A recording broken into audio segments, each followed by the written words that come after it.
Hello and welcome to the Tech Show. Coming up this week, we talk about that all-new Canyon Lux. And Transition Transam hardtail returns. It does return. And I'm interviewing legendary mechanic John Hall on our topic this week. This and much, much, much, much more.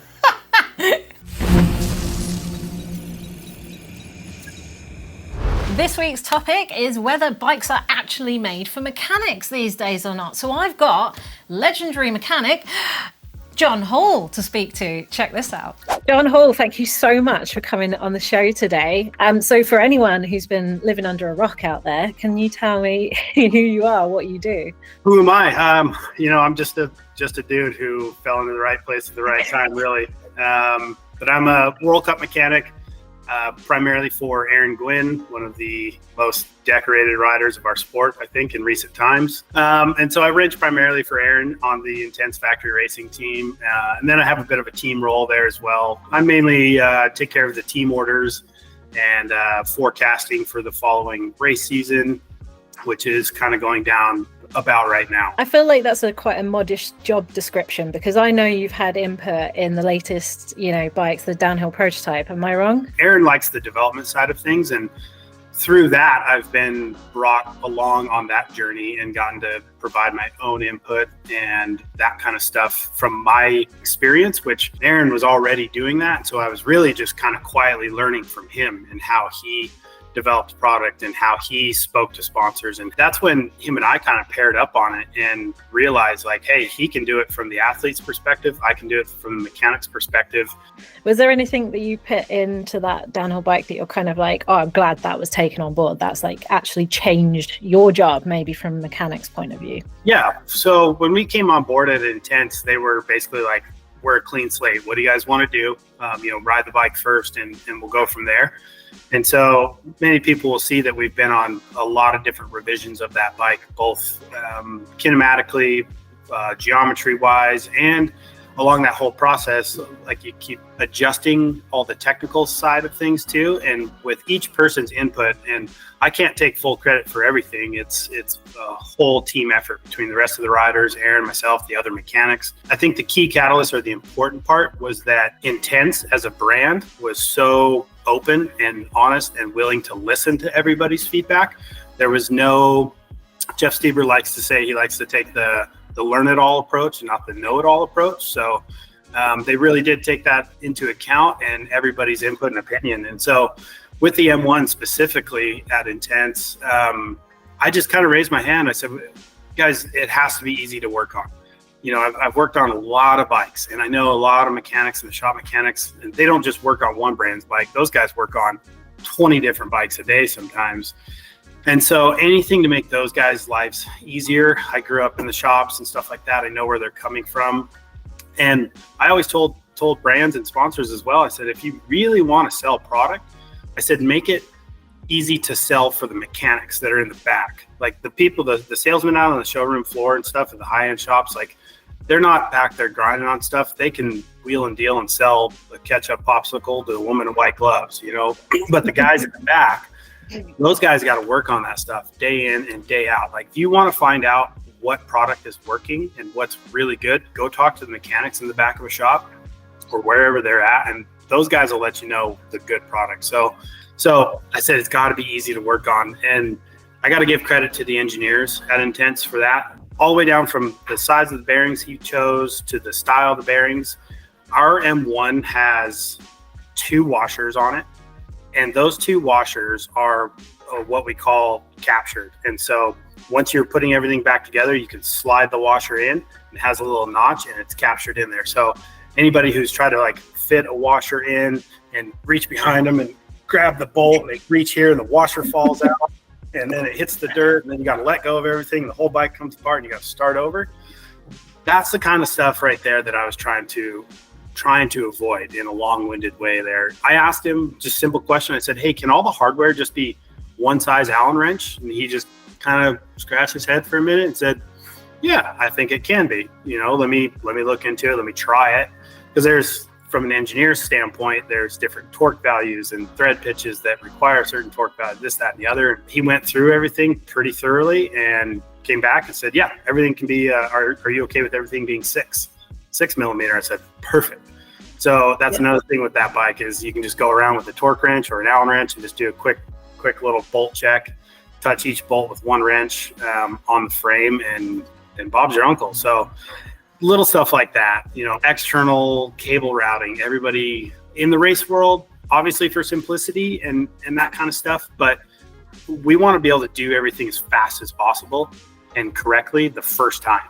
And so when you have externally routed cables, you can just pop stuff on and off. So it's just like a real thorough thought process of our experiences over the years, what we like, what we didn't like, what was easy, what was hard. But do you think designers should care about how quickly or how easy it is to work on a bike when it comes to Joe Public? That's a double-edged sword. I will always say yes, they should. Really, either way, yes, it matters. No, it doesn't.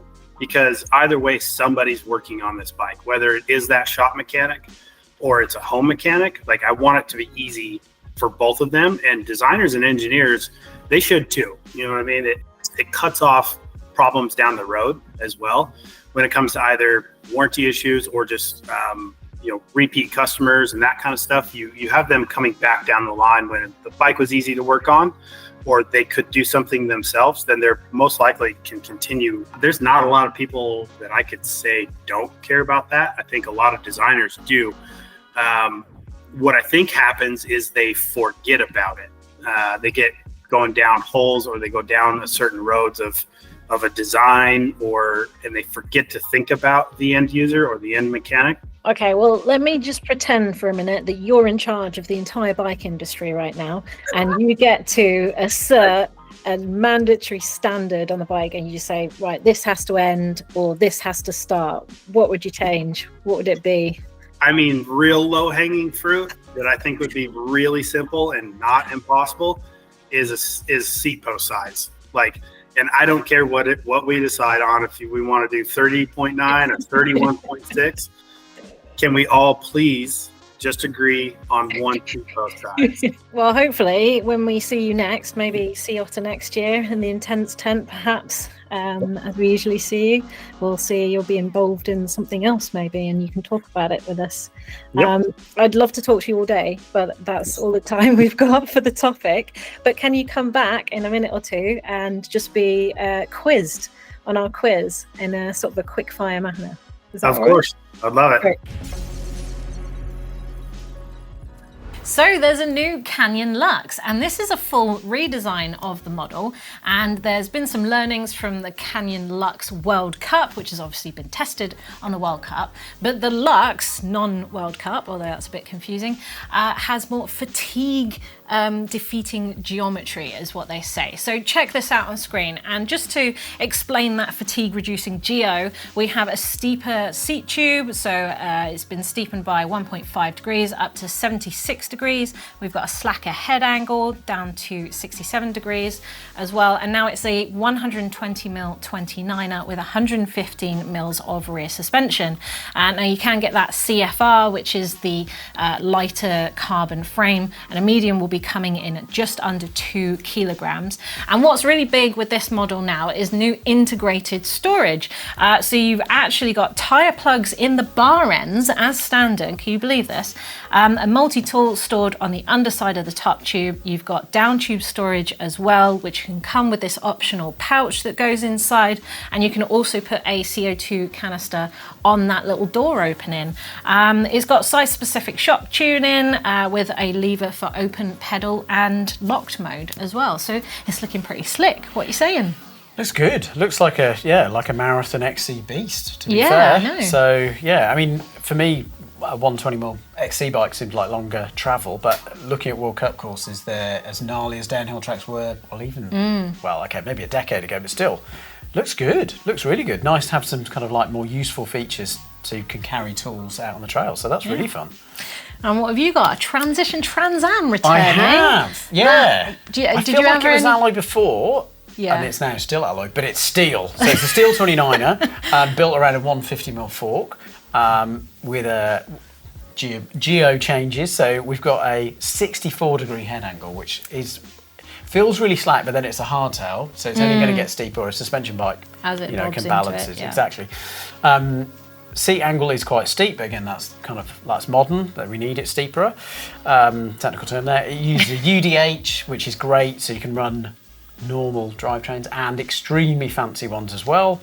Quite a long reach, so 460 on a medium, so that's pretty Huge. pretty out there. Usually about 450 for reference. Okay, yeah, and then a 425 change though, which I've got on my Intense Spider 275. So Good this knowledge. is a 29er, and you're getting a 425. That's a snappy toit back end, Yeah, it long is. front end. That means business, right? Frame only is $800 in blue, $900 in chrome. Chrome, that'll be It's interesting. expensive process. Well, it is, and it'd be interesting to see more about chrome because, yeah, old school chrome wasn't necessarily the best for planet. We'll skip over. I'm sure it's a nice way of doing chrome. I'm sure it's fine. Yeah, it seems that's competitive pricing. I think that's quite nice.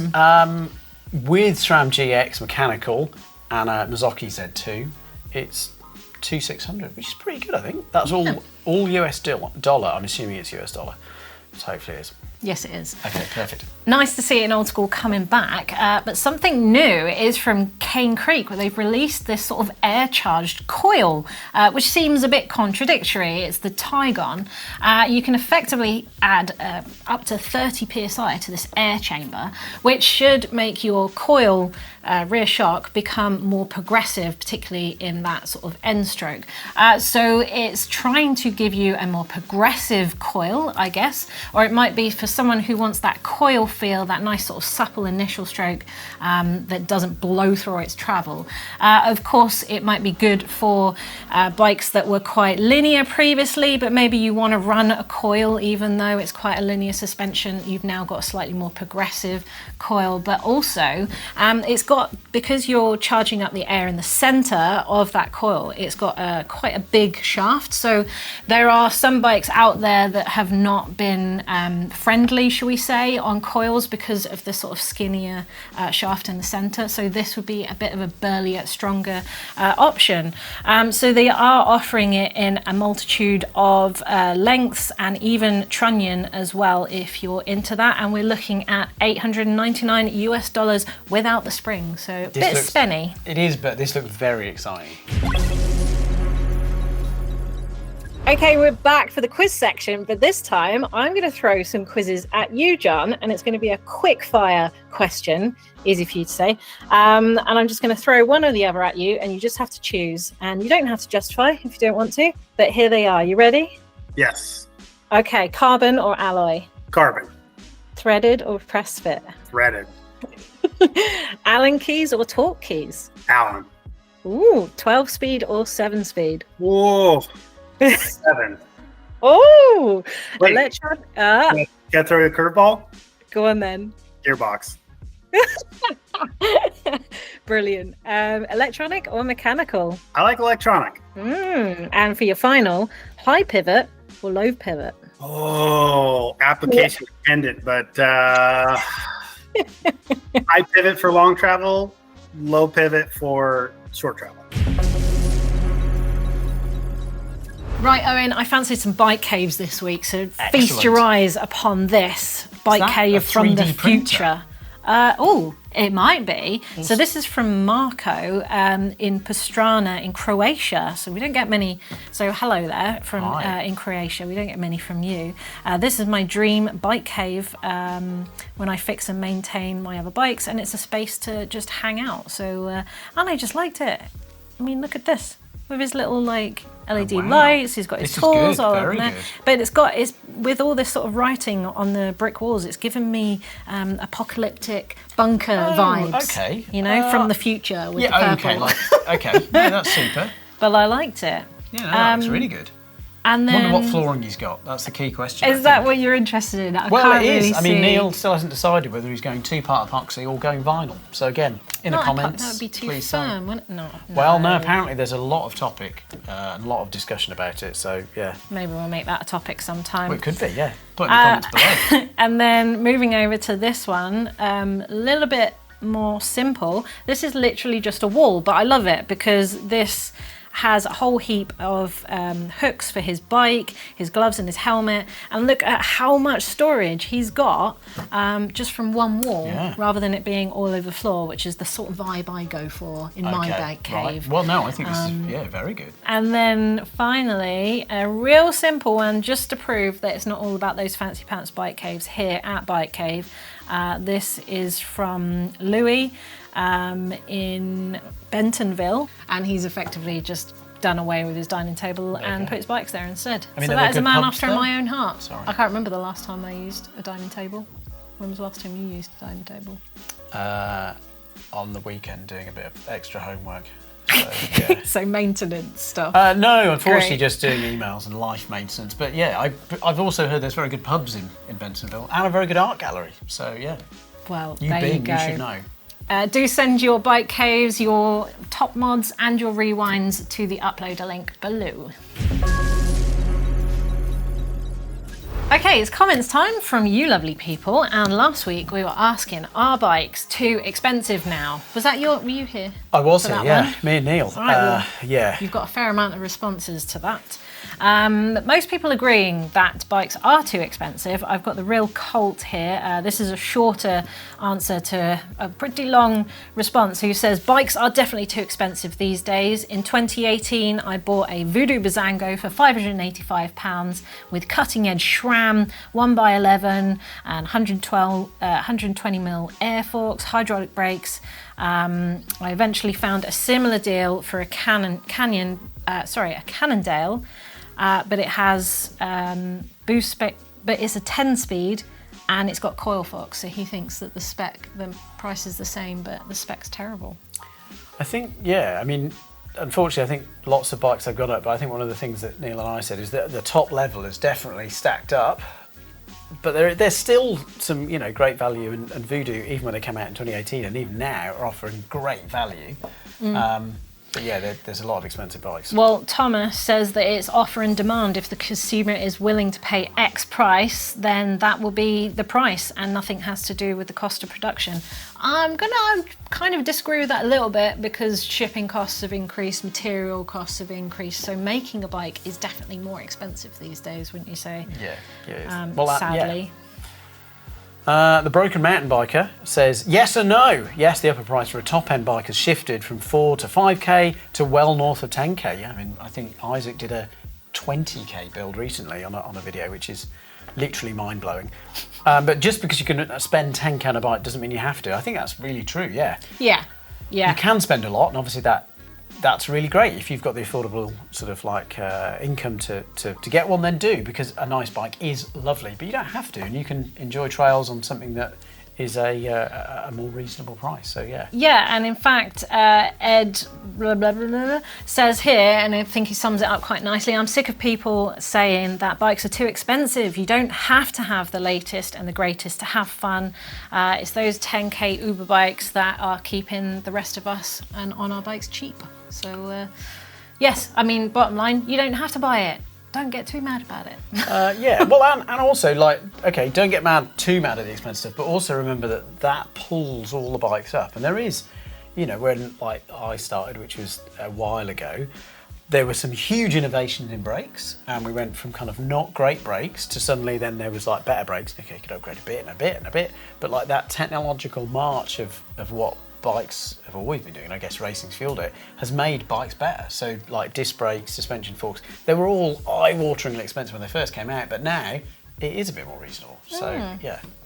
Well, that's all we've got time for on the show today, but coming up the rest of the week, so we've got Rich is doing a wheel touring video this Saturday, if you want to see that, and on Sunday I'll be talking through the best hardtails that came out in 2023.